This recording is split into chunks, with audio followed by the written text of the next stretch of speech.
Hi ನಮಸ್ತೆ. ತುಂಬ ಜನ ಕೇಳ್ತಾ ಇದ್ರಿ ಡಾರ್ಕ್ ರೂಮ್ನ ನಾವು ಯಾವ ಥರ ಮೇಂಟೈನ್ ಮಾಡಬೇಕು ಮತ್ತು ಏನೇ ಪ್ರೋಸೆಸ್ನ ಮೇಂಟೈನ್ ಮಾಡಬೇಕಂತ. ಸೊ ನೋಡಿ, ಈ ಥರ ನಾವು ಡಾರ್ಕ್ ರೂಮ್ನ ಮೇಂಟೈನ್ ಮಾಡಬೇಕಾಗುತ್ತೆ. ಸೊ ಇದು ಕೂಡ ನಾವು ಹ್ಯಾಂಗಿಂಗ್ ಮೆಥಡ. ಸೊ ನಾವು ಡಾರ್ಕ್ ರೂಮಲ್ಲಿ ನಾವು ಏನು ಮೇಂಟೈನ್ ಮಾಡ್ತೀವಿ ಅಲ್ಲಿ ನಮಗೆ ಬ್ಯಾಕ್ ಟು ಬ್ಯಾಕ್ ತುಂಬ ಗ್ಯಾಪ್ ಏನು ಬೇಡ. ನೋಡಿ, ಇವಾಗ ಇಲ್ಲೇನು ಬ್ಯಾಕ್ ಟು ಬ್ಯಾಕ್ ಕಾಣ್ತಾ ಇದೆ, ಜಸ್ಟ್ 1 or 2 ಇಂಚಸ್ ಇದ್ದರೆ ಸಾಕು. ಏನಕ್ಕಪ್ಪ ಅಂದರೆ ಇಲ್ಲಿ ನಮಗೆ ತುಂಬ ಏರ್ ಬೇಕಾಗಲ್ಲ. ಸೊ ನಾವು ಏನು ಡಾರ್ಕ್ ರೂಮ್ನ ಮೇಂಟೈನ್ ಮಾಡ್ತೀವಿ, ಸೊ ನಮಗೆ ಡಾರ್ಕ್ ರೂಮಲ್ಲಿ ನಮಗೆ ಮ್ಯಾಕ್ಸಿಮಮ್ ಅಂದರೆ like between 10 to 20,000 ppm CO2 ನಮಗೆ ಬೇಕಾಗುತ್ತೆ ಮೈಸೆಲಿಯಮ್ ಗ್ರೋ ಆಗಬೇಕಾದ್ರೆ. ಸೊ ಹಂಗಾಗಿ ನಮಗೆ ಬ್ಯಾಗ್ ಜಾಸ್ತಿ ಇದ್ದರೂ ಏನೂ ಪ್ರಾಬ್ಲಮ್ ಇಲ್ಲ.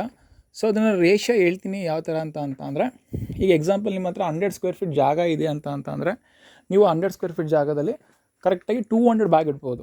ಸೊ ಅದು sufficient for dark room. So ಅದ್ರ ಮೇಲೆ ಇಟ್ಟರೆ ನಿಮ್ಗೆ ಏನಪ್ಪ ಅನ್ನೋದು ತುಂಬ ಓವರ್ಲೋಡ್ ಆಗುತ್ತೆ. ಸೊ ನೀವು ನೋಡ್ಬೋದು, ಇಲ್ಲಿ ನಮ್ಮ ಫಾರ್ಮ್ದು 0% ಕಂಟಾಮಿನೇಷನ್ನು. ಈಚ್ ಆ್ಯಂಡ್ ಎವ್ರಿ ಬ್ಯಾಗು ನೀಟಾಗಿ ಗ್ರೋ ಆಗಿದೆ. ಸೊ ನಿಮ್ಗೆ ಇಲ್ಲೆಲ್ಲೂ ನೀವು ನೋಡೋಂಗೆ ಎಲ್ಲೂ ಕೂಡ ಕಂಟಾಮಿನೇಷನ್ ಕಾಣಿಸ್ತಿಲ್ಲ. ಯಾಕೆಂದರೆ ನಮಗೆ ಮೇಯ್ನ್ ಇಂಪಾರ್ಟೆಂಟ್ ಏನಪ್ಪ ಅಂತಂದರೆ ನಮಗೆ ಫಾರ್ಮಲ್ಲಿ ಪ್ಯಾಶ್ಚರೈಸೇಷನ್ ಆರ್ ಸ್ಟೆರಿಲೈಸೇಷನ್ ನಾವೇನು ಮಾಡ್ತೀವಿ ಸ್ಪಾನಿಂಗು ಅದು ತುಂಬ ಇಂಪಾರ್ಟೆಂಟ್ ಆಗುತ್ತೆ. ಸೊ ಇದು ನಮ್ಮ ಡಾರ್ಕ್ ರೂಮು. ಸೊ ನಿಮ್ಮ ಡಾರ್ಕ್ ರೂಮಲ್ಲಿ ಇಷ್ಟು ಲೈಟ್ ಇದ್ದರೆ ಸಾಕು, ತುಂಬ ಲೈಟ್ ಬೇಡ, ಜಸ್ಟ್ 30% ಆಫ್ ಲೈಟ್ ಇದ್ದರೆ ಸಾಕು. ಸೊ ನಾವು ಹ್ಯಾಂಗಿಂಗ್ ಮೆಥಡ್ಗೆ ಯಾವಾಗಲೂ ಕೂಡ ಈ ಥರ ಪ್ರಿಫರ್ ಮಾಡ್ತೀವಿ. So this is best.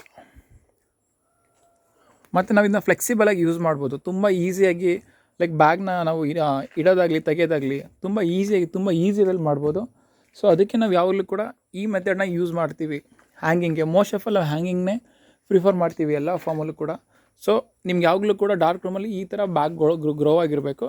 ಅದು ವಿತಿನ್ 15 ಡೇಸ್ಗೆಲ್ಲ ಈ ಥರ ಗ್ರೋ ಆಗಿರಬೇಕು. ಆವಾಗ ಮಾತ್ರ ನೀವು ಮಾಡಿರೋ ಪ್ರೋಸೆಸ್ ಚೆನ್ನಾಗಿದೆ ಅಂತ ಅರ್ಥ. ಸೊ ನಿಮ್ಮ ಡಾರ್ಕ್ ರೂಮಲ್ಲಿ ಏನಾದರೂ ನಿಮಗೆ ಪ್ರಾಬ್ಲಮ್ ಬರ್ತಾಯಿದ್ರೆ ಸೊ ಕೆಳಗಡೆ ಕೊಟ್ಟಿರೋ ನಂಬರ್ಗೆ ಫೋನ್ ಮಾಡಿ ಫ್ರೀಯಾಗಿ ಲೈಕ್ ಇನ್ಫಾರ್ಮೇಷನ್ ಬೇಕಿದ್ರೆ ತೊಗೊಳ್ಳಿ. Thank you.